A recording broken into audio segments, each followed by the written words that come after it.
स्वागत है आपका बुकिस्तान में, जहाँ किताबें बोलती हैं और सोचने पर मजबूर कर देती हैं।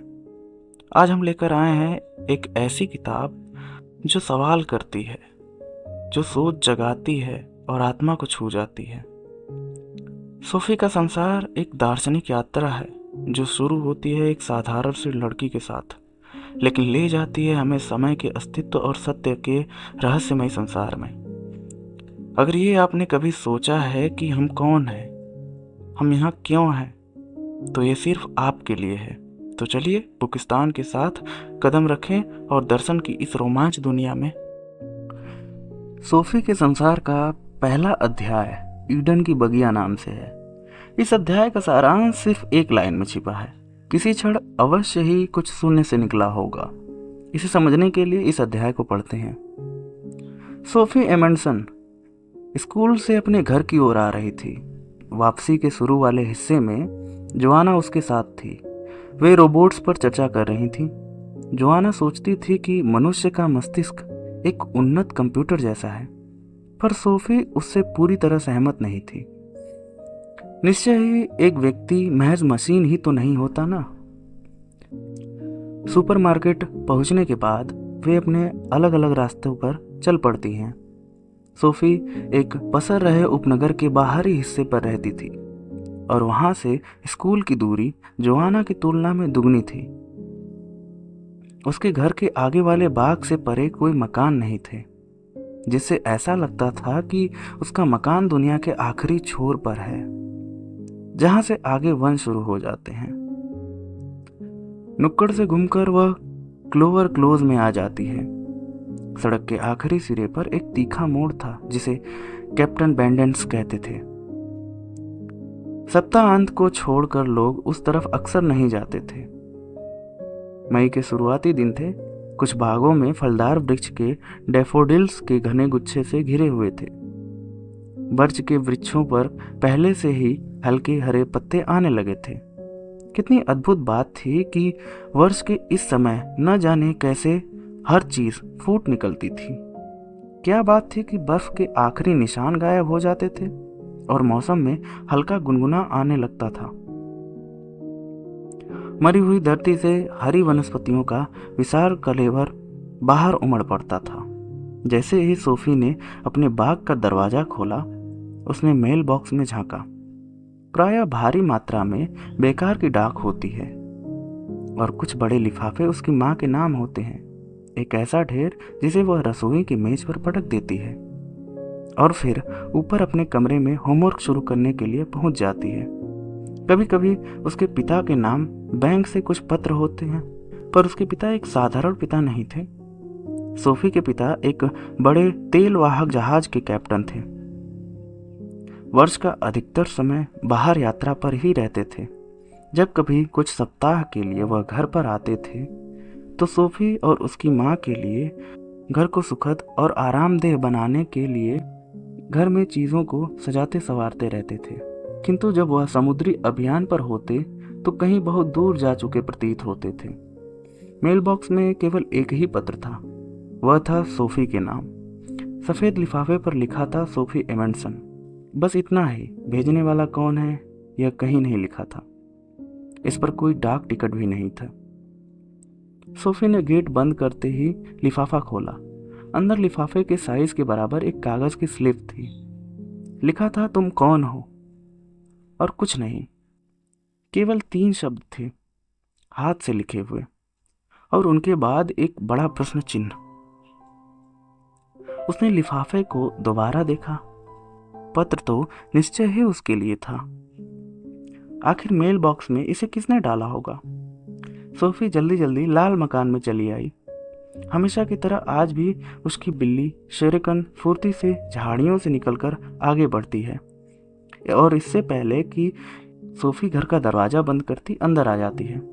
जब सोफी की माँ का मूड ठीक नहीं रहता तो वह घर को मैनेजरी जंगल के जानवरों का संग्रहालय कहती है। निश्चय ही सोफी के पास यह संग्रहालय था और वह इससे काफी खुश थी।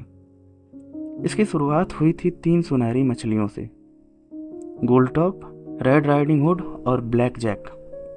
इसके बाद वह 2 ऑस्ट्रेलियन मिट्ठू ले आई जिनके नाम स्मिथ और स्म्यूअल थे।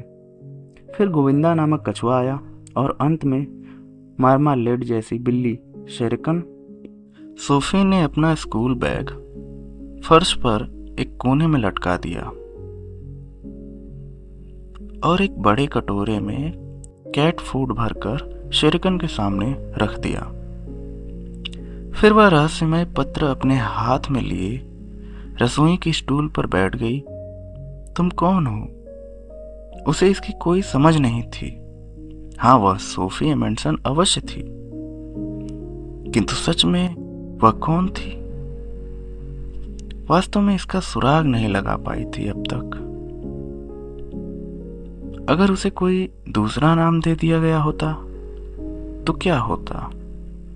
जैसे एनी नटसन, तो तब क्या वह कोई और हो जाती? तब अचानक उसे याद आया कि शुरू में उसके पिता चाहते थे कि उसे लिली मोर के नाम से जाना जाए। सोफी ने कल्पना करने का प्रयास किया कि वह लिली मोर एमेंडसन के रूप में अपना परिचय दे रही है और हाथ मिला रही है, किंतु उसे यह सब बात गलत लगी। वह तो कोई और थी जो उसको अपना परिचय दिए जा रही थी। वह कूदकर बाथरूम में चली गई। उस विचित्र पत्र को अपने हाथ में लिए हुए वह दर्पण के सामने खड़ी रहकर अपनी आंखों की प्रतिछाया को एकटक देख रही थी। मैं सोफी एमेंडसन हूं, उसने कहा। दर्पण में मौजूद लड़की ने कोई भी प्रतिक्रिया नहीं की। थोड़ा सा भी हिलती डुलती, जो कुछ भी सोफी करती वह भी हूबहू वैसा ही करती थी। सोफी ने दर्पण में अपनी प्रतिछाया को चपल गति से हराने की चेष्टा की, किंतु वह भी उतनी ही तेजी से निकली। तुम कौन हो? सोफी ने पूछा।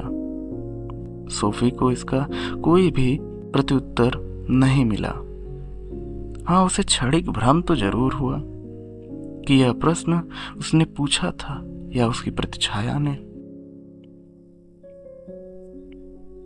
सोफी ने अपनी वर्तनी शीशे में नाक पर लगाई और कहा, तुम मैं हो? जब उसे इसका कोई भी उत्तर नहीं मिला तो उसने वाक्य को पलटा और कहा, मैं तुम हूं। सोफी एमेंडसन प्रायः अपनी शक्ल सूरत से असंतुष्ट रहती थी।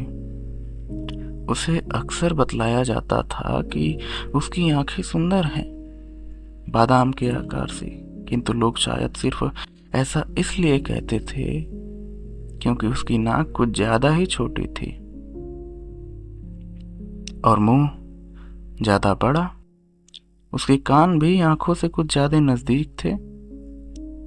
सबसे खराब थे उसके सीधे लटकते बाल, जिनके साथ कुछ भी करना असंभव था। कभी कभी उसके पिता उसके बालों को सहलाते और उसे अलसी जैसे बालों वाली लड़की कहते। पिताजी के लिए तो यह ठीक था, क्योंकि उन्हें ऐसे सीधे सपाट केश के साथ जीने की कोई मजबूरी नहीं थी। सोफी के केशों पर न तो किसी खुशबूदार क्रीम और न ही किसी स्टाइलिंग जेल का कोई प्रभाव पड़ता था। कभी कभी सोफी सोचती कि वह कितनी भद्दी है। कहीं ऐसा तो नहीं कि वह जन्म से ही ऐसी बदशक्ल हो।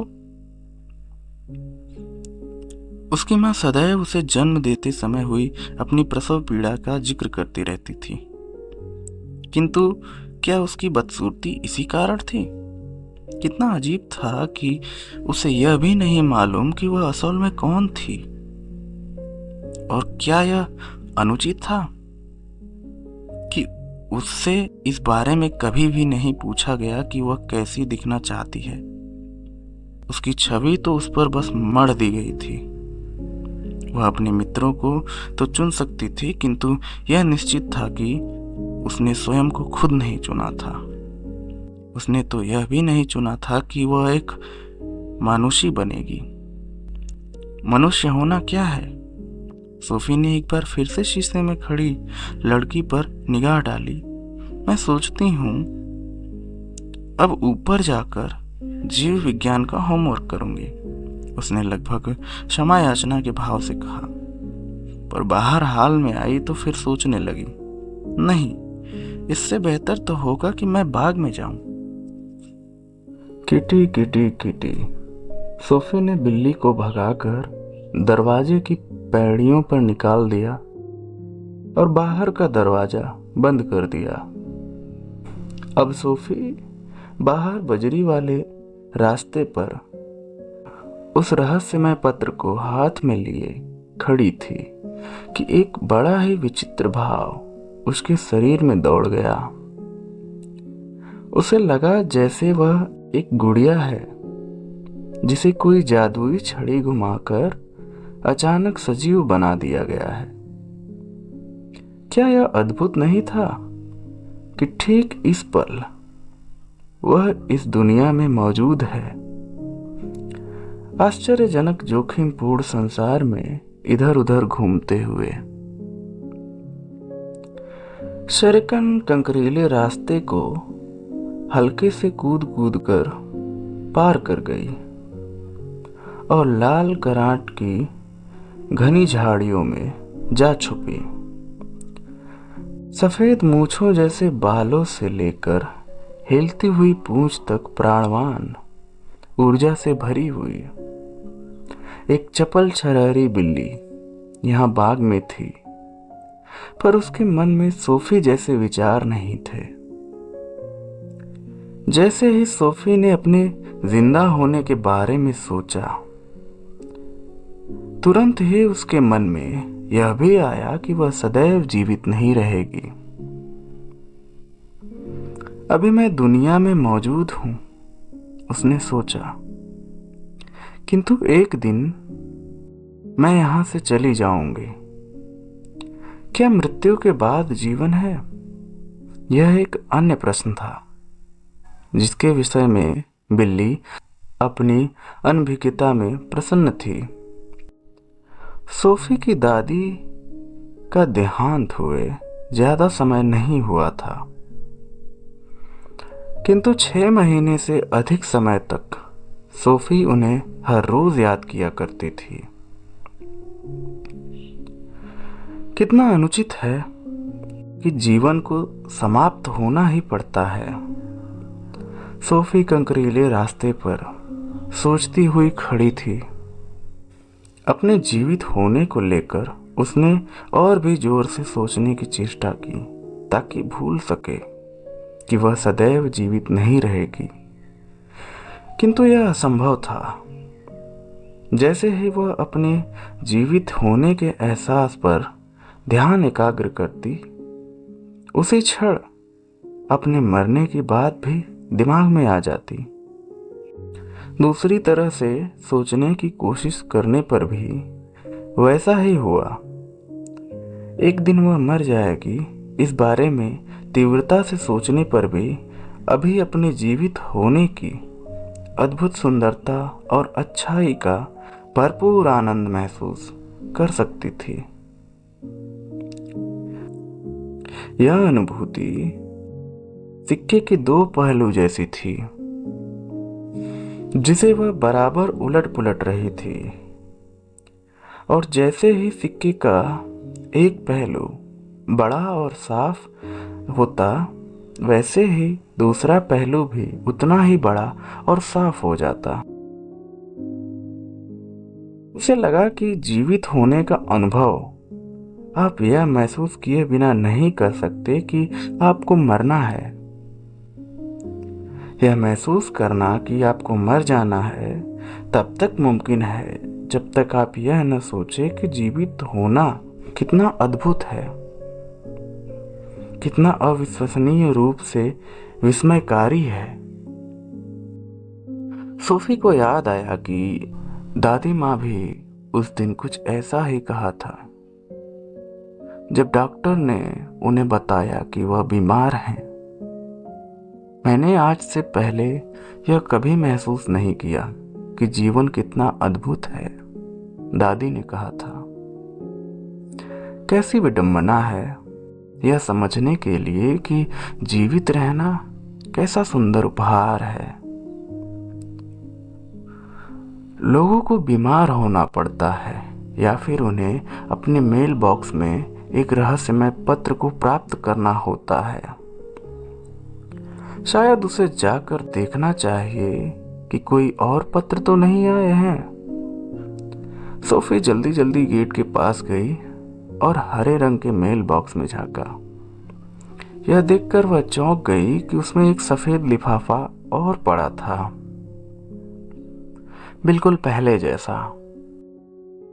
किंतु जब उसने पहला लिफाफा निकाला था तब तो मेल बॉक्स बिल्कुल खाली हो गया था।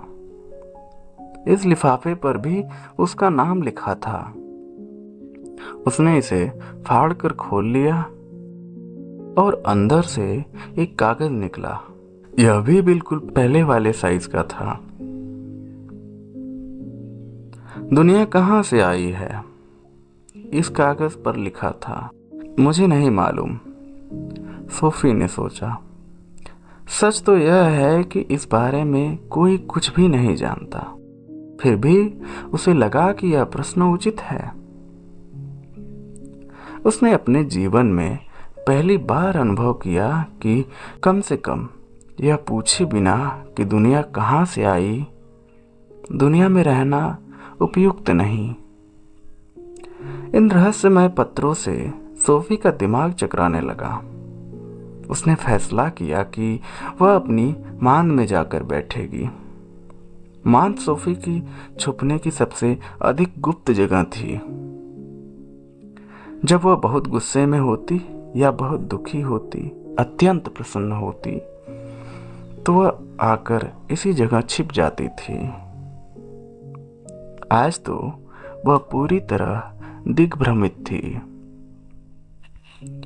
लाल मकान के चारों ओर बहुत बड़ा बाग था।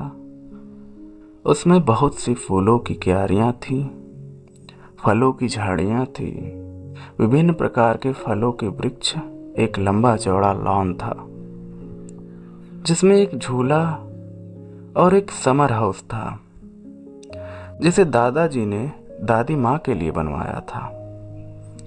यह उन दिनों की बात थी जब उनकी पहली बच्ची जन्म के कुछ सप्ताह के अंदर चल बसी। उस बच्चे का नाम मैरी था। उसकी कब्र के पत्थर पर यह शब्द लिखे थे, छोटी मैरी हमारे पास आई, हमारा अभिवादन किया और फिर चली गई।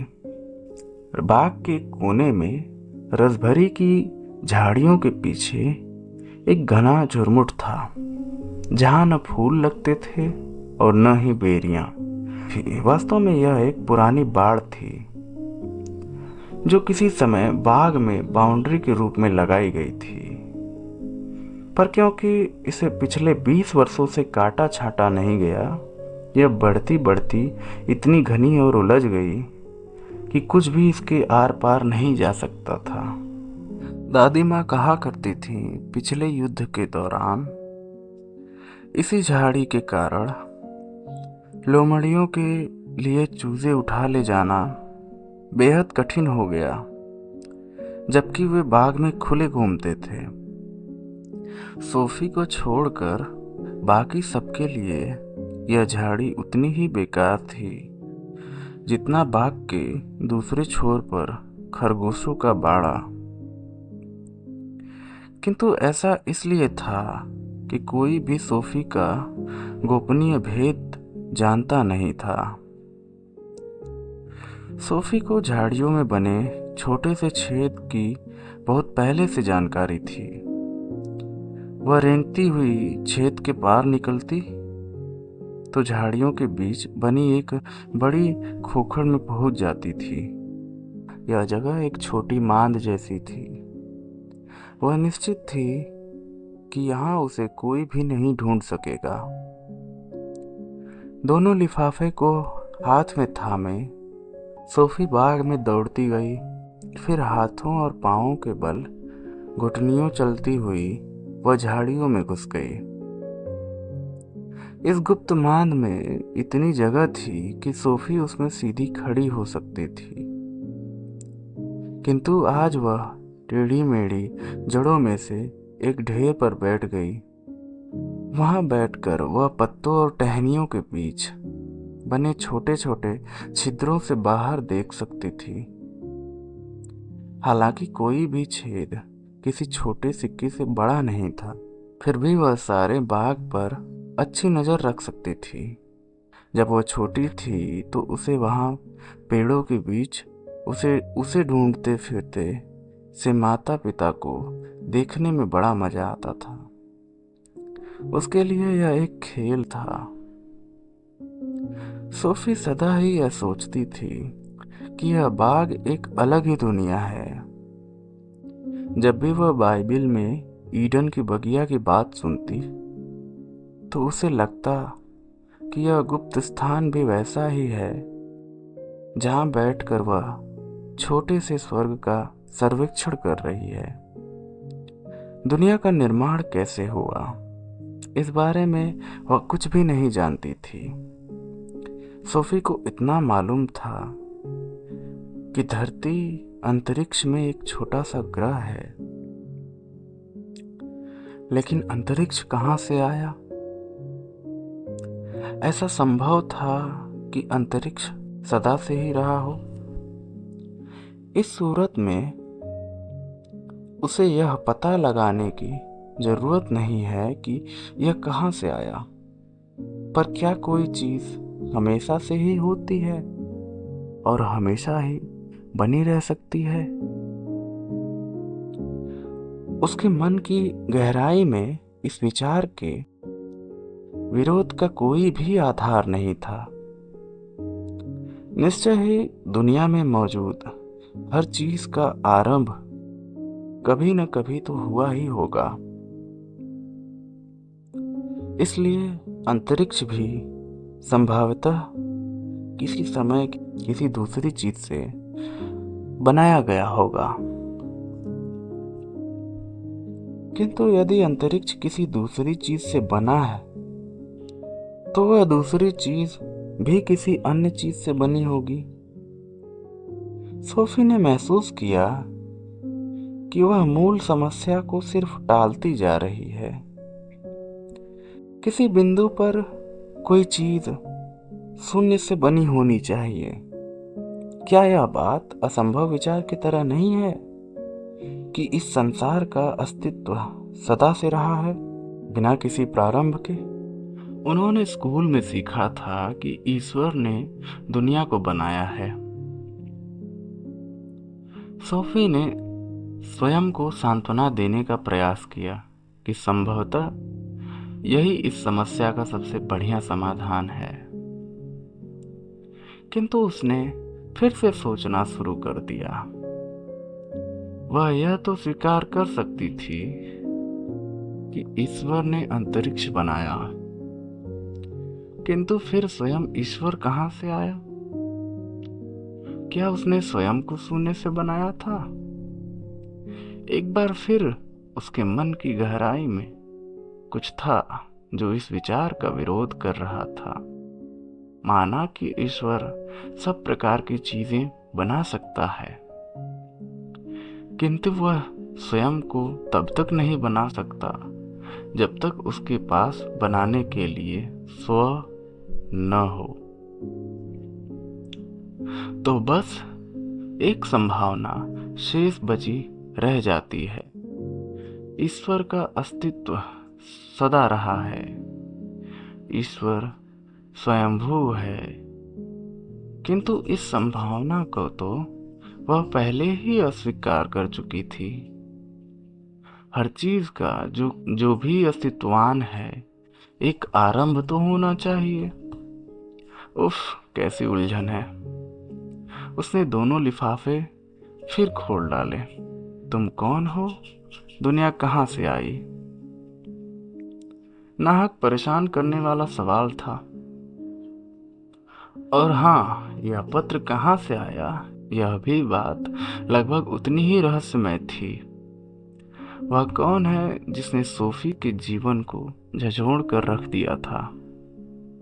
और अचानक ही उसे विश्व की सबसे गूढ़ पहेलियों के सामने ला खड़ा कर दिया था। सोफी तीसरी बार फिर अपने मेल बॉक्स के पास गई। कुछ क्षण पहले ही डाकिया आज की डाक डाल कर गया था। सोफी ने इसमें से बेकार चिट्ठियों का बड़ा सा ढेर बाहर निकाला, जिसमें से कुछ पत्र पत्रिकाएं थी और कुछ एक पत्र उसकी माँ के लिए थे। एक पोस्टकार्ड था। उष्णकटिबंधीय समुद्री तट का चित्र बना था। उसने कार्ड को उल्टा। इस पर नॉर्वे की एक डाक टिकट लगी थी और इस पर डाक चिन्ह था UN बटालियन। क्या इसे पापा ने भेजा था? किंतु वह तो इस समय एकदम किसी दूसरी जगह पर थे और हैंडराइटिंग भी उनकी नहीं थी। जब सोफी ने देखा कि पोस्ट कार्ड पर लिखा है हिल्डी मोलर नैग मार्फत सोफी एमंडसन, तो उसकी नब्ज तेज चलने लगी। बाकी पता बिल्कुल सही था। कार्ड पर लिखा था, प्रिय हिल्डे, 15वें जन्मदिन की हार्दिक शुभकामनाएं। मुझे भरोसा है तुम यह समझ जाओगी कि मैं तुम्हें उपहार देना चाहता हूँ जो तुम्हारे बड़े होने में मदद करेगा। इस कार्ड को सोफी की मार्फत भेजने के लिए क्षमा करना। यह सबसे आसान तरीका था। पिता की ओर से प्यार। सोफी दौड़ती हुई वापस मकान में पहुंची और रसोई में चली गई। उसके दिमाग में गहन उथल पुथल हो रही थी। यह हिल्डे कौन थी जिसका 15वां जन्मदिन उसके अपने जन्मदिन से 1 महीने पहले पड़ रहा था? सोफी ने टेलीविजन डायरेक्टरी निकाली। मोलर नाम के बहुत से आदमी थे और कई नैग नाम के भी थे, किंतु पूरी डायरेक्टरी में मोलर नैग के नाम से कोई नहीं था। उसने रहस्यमय कार्ड को दोबारा ध्यान से देखा। कार्ड तो सही लगता था। इस पर टिकट भी लगा था और डाक खाने की मुहर भी थी। आखिर कोई पिता अपनी बेटी के जन्मदिन की बधाई का कार्ड सोफी के पते पर क्यों भेजेगा, जबकि कार्ड किसी दूसरे पते पर जाना चाहिए था? किस तरह एक पिता जानबूझकर उसके जन्मदिन का कार्ड दूसरी जगह भेजकर अपनी बेटी को धोखा देना चाहेगा? यह सबसे आसान तरीका कैसे हो सकता है? और सबसे बड़ी बात यह थी कि वह हिल्डे नाम की लड़की का पता कैसे लगा पाएगी? सोफी के सामने चिंता करने के लिए अब एक और समस्या खड़ी हो गई थी। उसने अपने गडमड विचारों को व्यवस्थित करने की कोशिश की। आज तीसरे पहर 2 घंटों की छोटी समयावधि में उसके सामने 3 उलझनें परोस दी गई थीं। पहली समस्या थी वे 2 सफ़ेद लिफाफे उसके मेल बॉक्स में किसने रखे। दूसरी पहेली वे कठिन प्रश्न थे जो इन लिफाफों में रखे कागजों में लिखे थे। तीसरी परेशानी थी यह हिल्डे मोलर नैग कौन हो सकती है और उसका जन्मदिन बधाई कार्ड सोफी को नॉर्वे से क्यों भेजा गया है। उसे विश्वास था कि यह तीनों समस्याएं किसी न किसी रूप में आपस में जुड़ी हैं। ऐसा होना ही चाहिए, क्योंकि आज तक तो वह पक्की तरह से एक साधारण जीवन जीती आ रही थी। तो दोस्तों, पहला चैप्टर समाप्त हुआ सोफी का संसार का। अगर आपको पसंद आया तो कमेंट करिए अगला चैप्टर। धन्यवाद।